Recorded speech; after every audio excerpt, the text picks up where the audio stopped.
একটি গুরুচাঁদ এখান থেকে যে আলো জ্বালিয়েছিলেন সারা বিশ্বে যদি ছড়িয়ে যেতে পারে, আগামী দিনে যদি একটি যুবক একটি মানুষ যদি মানুষ হয়, তাহলে আমরা আবার তাকে ঘিরে আবার একটি অনেক আলো জ্বালাতে পারবো।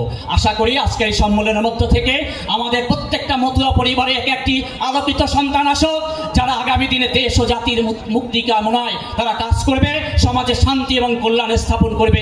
এই হরি বল, জয় হরিচাঁদ, জয় গুরুচাঁদ। উপস্থিত সকলকে আমার সশ্রদ্ধ প্রণাম। পুণ্যভূমি ওরাকান্দি, এখানে আসলেই আমাদের এই ধুলামাখা জীবনটাই পছন্দ হয়। মঞ্চে দাঁড়িয়ে কথা বলতে আড়ষ্ট হয়ে যায়, তারপরেও একটি সাংগঠনিক সেশন আজকের এই শেষ বিকালে ছোট্ট করে দিয়ে একটি কথা বলবো। আমার সভাপতি সহ পূজ্যপদ এই ঠাকুর বাড়ির এখন যারা প্রতিনিধিত্ব করছেন, মতুয়াচার্য সুব্রত ঠাকুর সহ সকল ভক্তবৃন্দর প্রতি আমার বিনম্র শ্রদ্ধা, কৃতজ্ঞতা। এখন যৌবন যার যুদ্ধে যাওয়ার শ্রেষ্ঠ সময়। ছাত্র যুবক আগামী দিনের, এখন আমরা যাদেরকে নেতৃত্ব দেবে বাংলাদেশের, সেই ছাত্র যুবকদের এই মতুয়া মহাসম্মেলন, যারা আমার রক্তের উত্তরাধিকার, একটি দেশ ও জাতির আগামী দিনের ভবিষ্যৎ, তাদেরকে নতুন দায়িত্ব নিচ্ছেন। সুতরাং আমরা আশা করব সকল অসাম্য, সকল অশান্তির বিরুদ্ধে সাম্য এবং শান্তি প্রতিষ্ঠা করাই হবে তাদের একমাত্র সাধনা। আমরা জানি, ছোট্ট করে আমাদের ছাত্র যুবকদের উদ্দেশ্যে একটি কথা, সেটি হচ্ছে আমরা যখন পড়েছিলাম আলেকজান্ডার দ্য সিলগার্গ অফ দি ওয়ার্ল্ড, সেখানে একটি ছোট্ট করে লাইন ছিল, তুমি যা দিতে পারো না তুমি তা আড়াল করতে পারো না। সূর্যের আলোতে একজনে দাঁড়িয়েছিলেন এই শীতকালে আমরা রোদের জন্য, আর একজনে ছায়া দিয়েছিলেন, বলেছিলেন তুমি ইচ্ছা করলেই একটি সূর্যের আলো দিতে পারো না, সুতরাং তুমি সেটা আড়াল করতে পারো না। আমাদের অসীম কৃপা দয়াময় হরিচাঁদ রূপে, গুরুচাঁদ রূপে এখানে এসেছেন, তাই আজকের বিপুল এখানে দাঁড়িয়ে তার মুখে ভাষা এসেছে। সুতরাং এই যারা দায়িত্বভার নিয়েছো, তোমরা ভাবতে পারোনি কোন মহতি সংগঠনের দায়িত্ব তোমরা নিয়েছো।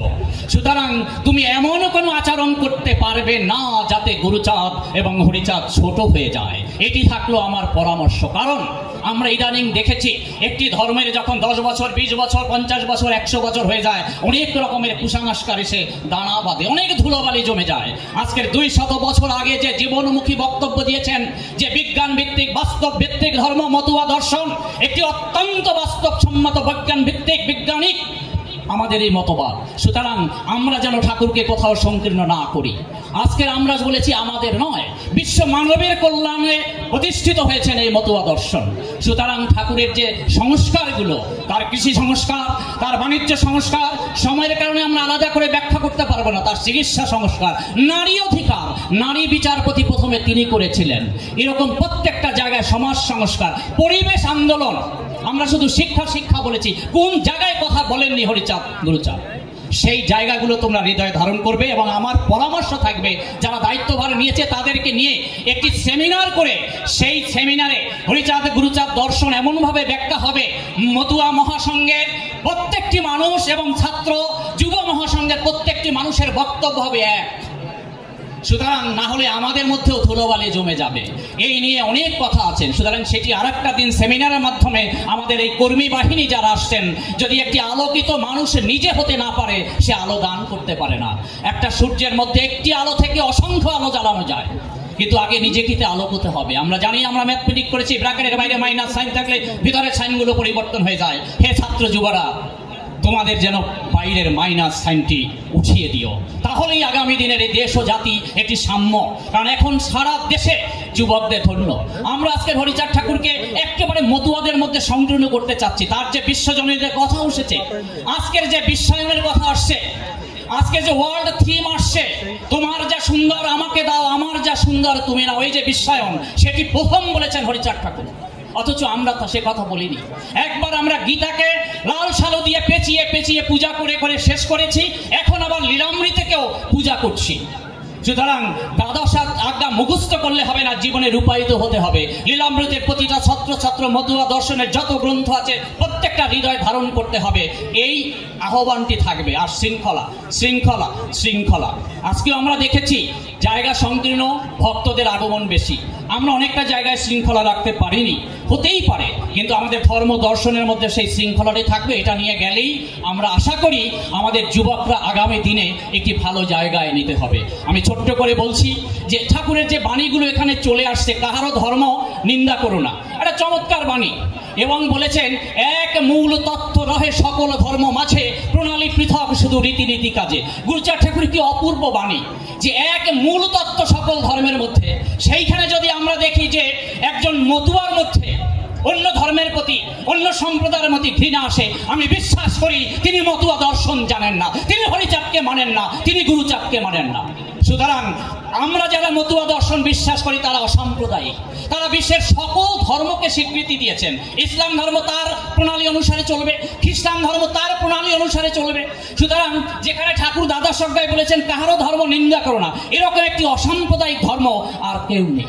সুতরাং আমাদের মধ্যে এই সংকীর্ণতাটা উঠিয়ে ঠাকুরের যে বিশ্বজনীনতা, সেই জায়গাটিতে আমি হাইলাইট করার চেষ্টা করেছি।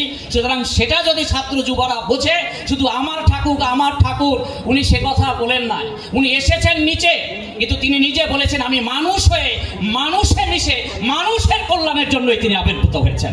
সুতরাং সেই মানবতার মহিমা যেন প্রত্যেকটা মতুয়াদের সন্তানের মুখ থেকে প্রকাশিত হয়, তাহলেই ঠাকুর অনেক বড় জায়গায় যাবেন, অনেক বাস্তবসম্মত জায়গায় আমরা চলে যাব। না হলে এই আধুনিক বিশ্বে আমরা একটা সংকীর্ণ জায়গায় আবদ্ধ হয়ে যাব। যদি আগামী দিনে সুযোগ হয়, নিশ্চয়ই ছাত্র যুবকরা যদি সেভাবে সেমিনারের আয়োজন করে, আমাদের অনেক জ্ঞানীজন এখানে আজকের কথা বলার সুযোগ পাইনি, মতুয়া দর্শন নিয়ে আমরা আলোচনা করার সুযোগ পাইনি। সুতরাং আমাদের সংগঠনের কি সাংগঠনিক পদ্ধতি রয়েছে, কি গঠনতন্ত্র রয়েছে, কিভাবে আগামী দিনে পথ চলতে হবে।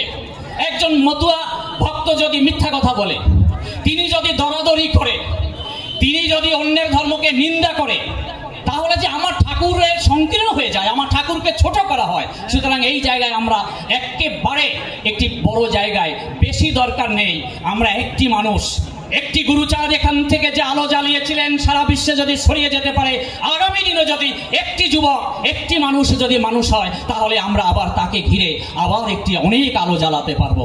আশা করি আজকের এই সম্মেলনের মধ্য থেকে আমাদের প্রত্যেকটা মতুয়া পরিবারে একটি আলোকিত সন্তান আসুক, যারা আগামী দিনে দেশ ও জাতির মুক্তি কামনায় তারা কাজ করবে, সমাজে শান্তি এবং কল্যাণ স্থাপন করবে। এই আহ্বান জানিয়ে সকল যুবকদের আগামী দিনের জয়যাত্রা সাফল্যমণ্ডিত কামনা করে আমি আমার ছোট্ট বক্তব্য এখানে শেষ করছি। সকলকে আবারও সশ্রদ্ধ প্রণাম।